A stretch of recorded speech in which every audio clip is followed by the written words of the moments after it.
Hello. So ரூமுக்கு தான் போயிட்டுருக்கேன். ஒரு சின்ன கேள்வி எல்லாருக்கிட்டையுமே தான். நான் அது எல்லாருக்கிட்டையும் மீன்ஸ் எல்லா ஆண்மகன்கள் அவங்க எல்லாருக்கிட்டையுமே தான். பெயின்ன்றது ஏன் காட்டிக்க மாட்டோமா? இல்லை காட்டிக்க தெரியாதா? இல்லை எத்தனை பேருக்கு ஈஸியாக அழுவீங்கன்னு எனக்கு கொஞ்சம் சொல்லுங்கள். ஏன்னா நம்ம எவ்வளவு பெயின் இருந்தாலும் அது வந்து அழுகையாக வந்து வரமாட்டுது. அதை எப்படி ஷோ பண்ண கூட தெரிய மாட்டுது. ஃபஸ்ட்டு நமக்கெலாம் அட்டினா செம்மட்டி வம்போம். ஒரு பக்கம் ஃபினான்ஷியலி செம்மட்டி, ஒரு பக்கம் ஆல்மோஸ்ட் ஒரு 4 டைரெக்ஷன்லேருந்து ஃபுல்லாக அட்டி வாங்கிட்டு தான் இருப்போம். ஒர்க்கில் ப்ரெஷர் இருக்கும், என்னென்னமோ சொல்லுவானோ. ஓகே, எல்லாத்தையும் ஊங்குட்டி ஆன்னு கேட்டு ஓகே.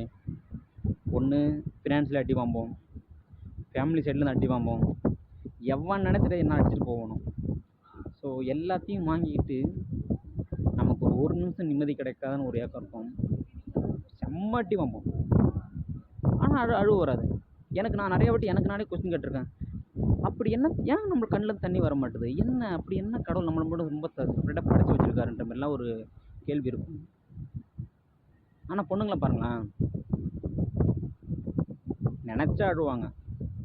அது அவங்களாம் ஒரு வரம். ஆக்சுவலாக வந்து இந்த ஒரு அழுகன் இருக்குல்ல, அது ஒரு ஆக்சுவலாக வரம். அது நமக்கு, அதுவே நமக்கு வந்து அது ஏன் அது கடவுள் நமக்கு மட்டும் அப்படி ஒரு ஓரவஞ்சனை படைச்சிட்டாங்கன்னு தெரிய மாட்டுது. சீரியஸ்லி அது அப்படி தான். அதெல்லாம் கேட்டதுங்க, அதெல்லாம் அப்படி தான், மூடிக்கிட்டு போ அப்படின்ற மாதிரி தான் ஆன்சர் இருக்குது.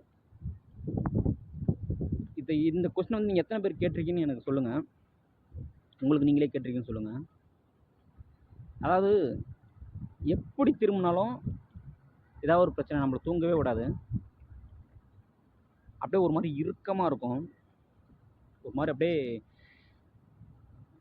என்னடா பண்ணுறது அப்படின்ற மாதிரி இருக்கும்.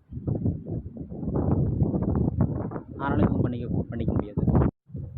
பக்கத்தில் தான் ஜேபிஆர் பீச் இருக்குது. நான் வந்து கம்மிங் வீக் போயிட்டு காட்டுறேன். அங்கே மொபைல் அலோடா என்னன்னு தெரியல, கேமரா அலோடா என்னன்னு தெரியல.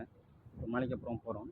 தனியாக தான் போகிறோம். எதுவும் அவங்க ஃப்ரெண்ட்ஸ்லாம் இருக்காங்க, பட் கொஞ்சம் ரொம்ப எல்லாம் லாங்கில் இருக்காங்க. எல்லாருக்கும் அவங்க வேலை இருக்கும், பார்க்குறதில்ல. இதுதான் என்னுடைய எலக்ட்ரிக்கல் ஸ்கூட்டர். இதை வச்சு தான் போயிட்டுருக்கு. ஓகே, லைசன்ஸ்லாம் எடுத்தாச்சு. பட் ஓகே, இன்னொரு கம்பெனி மாறலான்னு இருக்கேன். இந்த கம்பெனி பார்த்துட்டு மாறலான்னு இருக்கேன். மேபி அங்கே பார்ப்போம், எல்லாம் கரெக்டாக வந்துச்சுன்னா